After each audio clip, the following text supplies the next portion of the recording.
Hello friends, a very good evening to all of you. So friend, finally SBI clerk की notification out हो चुकी है और इस नोटिफिकेशन का कैंडिडेट्स बहुत टाइम से इंतज़ार कर रहे थे कि कब आएगा एसबीआई क्लर्क का। So finally official notification is here and चलिए देखते हैं कि क्या क्या कितनी वैकेंसीज़ है, कौन कौन से स्टेट से।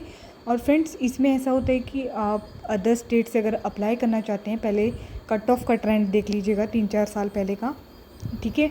और जिस स्टेट से आप अप्लाई करना चाहते हैं वहाँ की आपको ऑफिशियल लैंग्वेज, जो रीजनल लैंग्वेज होती है, वो आनी चाहिए, क्योंकि आपका लैंग्वेज प्रोफिशिएंसी टेस्ट होता है और बहुत से बच्चे फेल भी हो जाते हैं। तो इसीलिए अच्छे से जिस भी स्टेट से अप्लाई कर रहे हैं वहाँ की लैंग्वेज से एक बार देख लीजिएगा। और बहुत से कैंडिडेट ऐसे भी हैं जिन्होंने गोवा, मुंबई, महाराष्ट्र से भी अप्लाई किया था, गुजरात साइड से, ठीक है। सो मतलब टाइम तो मिलता है आपको 1-2 मंथ का, सो आप लोग थोड़ा थोड़ा पढ़ सकते हैं, क्योंकि करने वाले करते हैं। और बाकी आप लोग अगर अपने स्टेट से अप्लाई करना चाहते हैं, पोस्टिंग वहाँ पे चाहते हैं, तो आप लोग वहाँ से भी अप्लाई कर सकते हैं। तो लेट्स सी।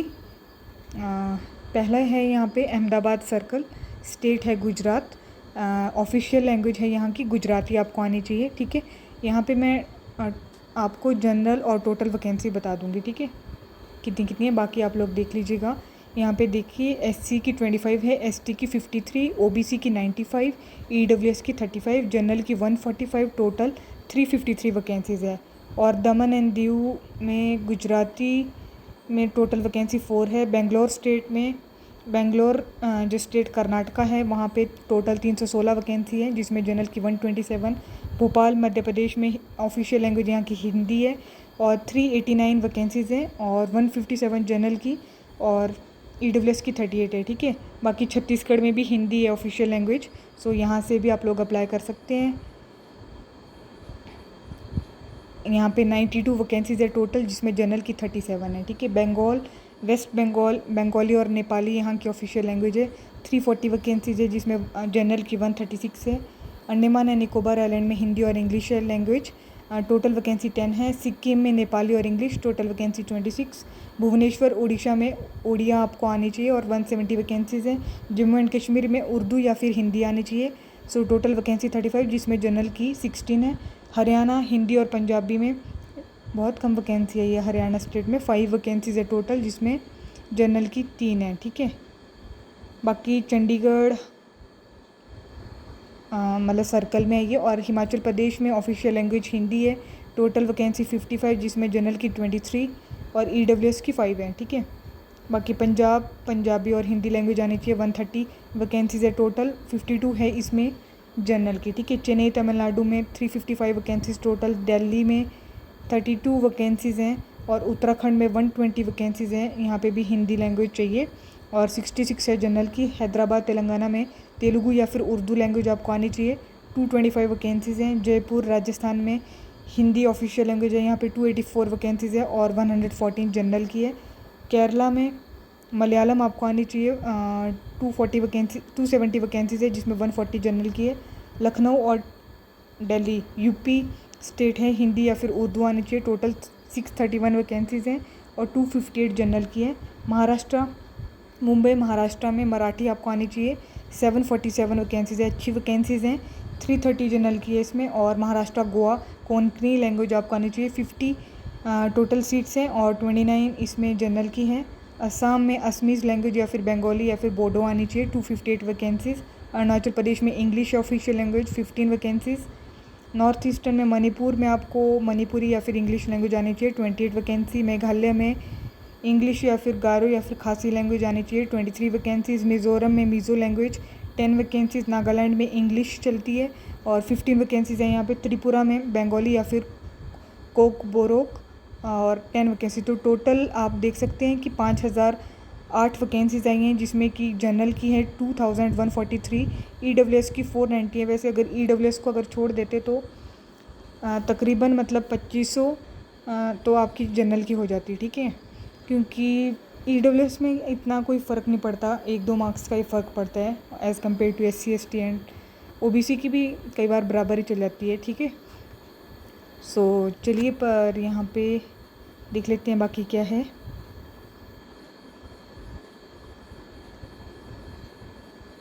ठीक है। एज लिमिट देख सकते हैं आप, SC ST मिनिमम एज आपकी 20 होनी चाहिए और मैक्सिमम 28 से साल से एक भी दिन आपका ऊपर नहीं होना चाहिए। ठीक है। Candidate must have been born not earlier than 2 August 1994 से पहले का बॉर्न नहीं होना चाहिए, and not later than 1 August 2002। ठीक है। SC और ST में 5 ईयर का एज रिलैक्सेशन मिलता है अपर एज लिमिट में। OBC में 3 साल का, PWD जो जनरल और EWS के लिए 10 साल का, PWD SC और ST 15 साल, PWD OBC के लिए 13 साल का, और एक्स सर्विसमैन और डिसेबल्ड एक्स सर्विसमैन के लिए आपको 3 साल 8 साल का मिलता है। ठीक है। Widows, divorced women and women judicially separated from their husband and who are not remarried, उनको 7 साल का मिलता है। ठीक है। बाकी चलते हैं एसेंशियल एजुकेशन क्वालिफिकेशन, वही आपकी ग्रेजुएशन चाहिए in any discipline from a recognized university, and certificate should ensure that the date of passing the IDD is on or before 30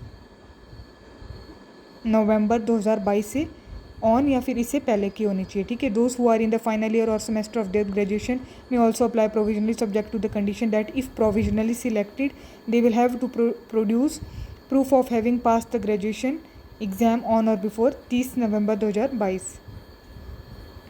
बाकी यहाँ पे और क्या क्या है,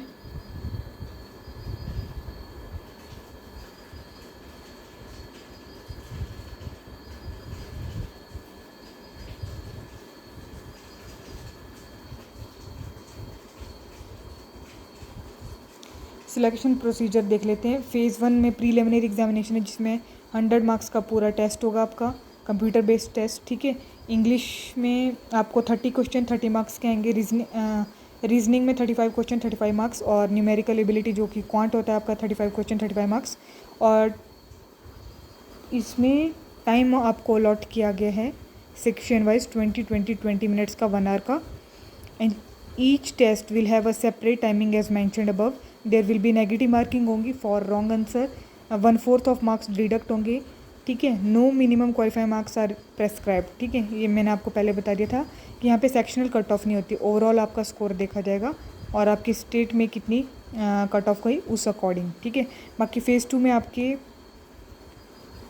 यहाँ पे लिखा है adequate number of candidate in each category as decided by approximately 10 times of the vacancies आपके मेंस के लिए शॉर्ट लिस्ट होंगे। ठीक है। बाकी जनरल और फाइनेंशियल अवेयरनेस आता है इसमें, number of question 50, maximum marks 50 का और 35 टाइम मिनट्स का टाइम।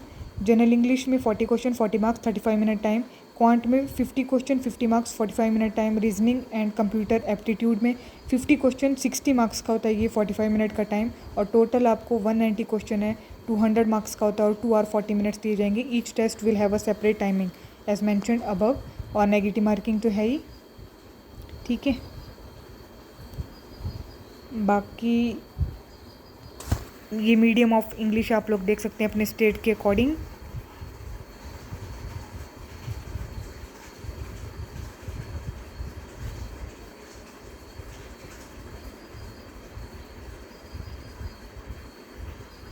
प्रोबेशन पीरियड होता है इसमें मिनिमम 6 मंथ्स का। ठीक है।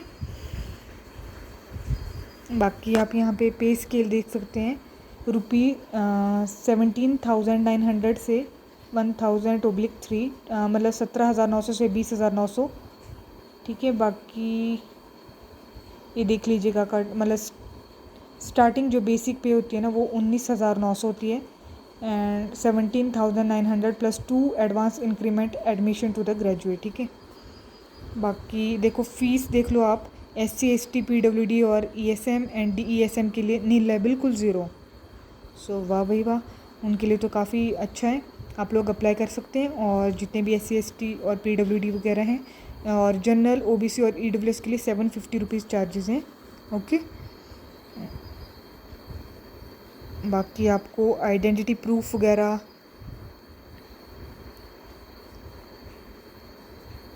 अपना ले जाना है। ठीक है। बायोमेट्रिक वगैरह हो गई वो तो उधर ही होती है एग्जामिनेशन में, और ऑफिशियल वेबसाइट्स में जाके आप लोग इसमें ये है इनकी देखो website https://www.sbi.co.in/career recruitment of junior associate 2022। ठीक है। यहाँ पे जाके आप लोग अप्लाई कर सकते हैं। और डिक्लेरेशन में ये है हैंड रिटन में जो आपको लिखना है, थंब इम्प्रेशन आपको लेफ़्ट थंब इम्प्रेशन लगाना है, फ़ोटोग्राफ सिग्नेचर आपके ब्लैक पेन से होनी चाहिए, और जो जो डिक्लेरेशन है वहाँ पे आपको लिखना है आई, नेम ऑफ कैंडिडेट मान लो नेहा, आई नेहा, डेट ऑफ बर्थ अपनी डेट ऑफ बर्थ लिखनी है। Here bye declare that all the information submitted by me in the application form is correct, true and valid. I will present, देखो इस बार date of birth भी मांगी है, वैसे मांगते नहीं थे ये। I will present the supporting document as and when required. The signature, photograph and left thumb impression is of mine. So please note this declaration। और अभी फॉर्म फिल मत कीजिएगा, 2-3 दिन रुक जाइए। अभी आप फ़िलहाल ऐसा कर सकते हैं कि लॉगिन करके अपना मतलब जो बेसिक होता है ना पहला पेज, उसमें आपका name, father name, mother name, आपकी ईमेल आईडी, फ़ोन नंबर, वो वाला जनरेट करके रख दो ताकि आपका लॉगिन और पासवर्ड जनरेट हो जाए। और उसके बाद 2-3 दिन से अच्छे से देख लीजिए कि आपको कौन से स्टेट से अप्लाई करना है, कहाँ पे वैकेंसीज ज़्यादा हैं और क्या ट्रेंड चल रहा है, किस स्टेट में कट ऑफ कम जाती है। ज़रूरी नहीं है जहाँ पे कम जाती है वहाँ पे इस बार भी कम जाए, अपने होम स्टेट में कितनी जाती है। अगर आपके स्टेट में काफ़ी कम वैकेंसी है तो आप किसी ऐसी स्टेट से भरिए जहाँ की आपको रीजनल लैंग्वेज में कोई दिक्कत ना आए, ठीक है। So prepare best and best opportunity है ये, ठीक है। लेफ़्ट थंब इम्प्रेशन है। अगर बोला है कि if a candidate is not having left thumb he or she may use his or her right thumb for applying, ठीक है।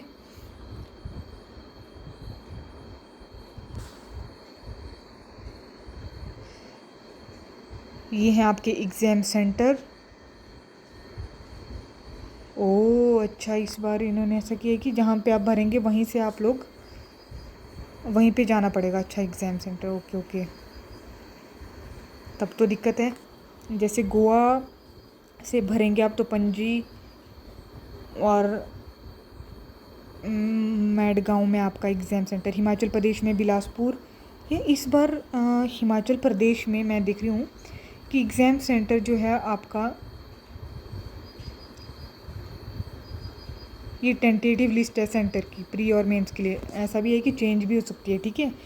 मतलब सेंटर शिमला नहीं आया इस बार, मतलब IBPS PO का भी सेंटर बिलासपुर, हमीरपुर, मंडी दिया हुआ है, ठीक है। सो ये देख लीजिएगा फ्रेंड्स, ये है official notification. So I hope आपको वीडियो पसंद आई हो। So please like my video and share this video to your banking aspirant, जो भी आपके फ्रेंड्स हैं या जो ऑफिस में काम कर रहे हैं, जो बैंकिंग की तैयारी कर रहे हैं, उनके लिए बहुत ही अच्छी अपॉर्चुनिटी है। अच्छी सी कीजिए क्योंकि बहुत ही अच्छी अपॉर्चुनिटी होती है। ओवरऑल कट ऑफ जाती है इसमें, और प्री क्वालिफाई करना कोई ज़्यादा मतलब डिफ़िकल्ट नहीं होता। लेकिन हाँ, स्पीड प्लस एक्यूरेसी आपको मेंटेन करके रखनी है। उसके लिए आपको एक SBI क्लर्क का, एक SBI PO का, दोनों के मिक्स मॉक देने हैं। क्यों? क्योंकि कई बार होता है कि आपकी शिफ्ट टफ आ जाए, ठीक है, फिर आप उधर जाकर पैनिक हो जाते हो कि यार हमारी शिफ्ट टफ आ गई। ऐसा नहीं है, नॉर्मलाइजेशन भी होती है, लेकिन अपने आप को इस तरह से प्रिपेयर कीजिए कि चाहे कितना भी टफ आ जाए आपको अपना बेस्ट देना है। बाकी सब्सक्राइब कर लीजिएगा मेरा channel. Bye bye, take care and have a nice day.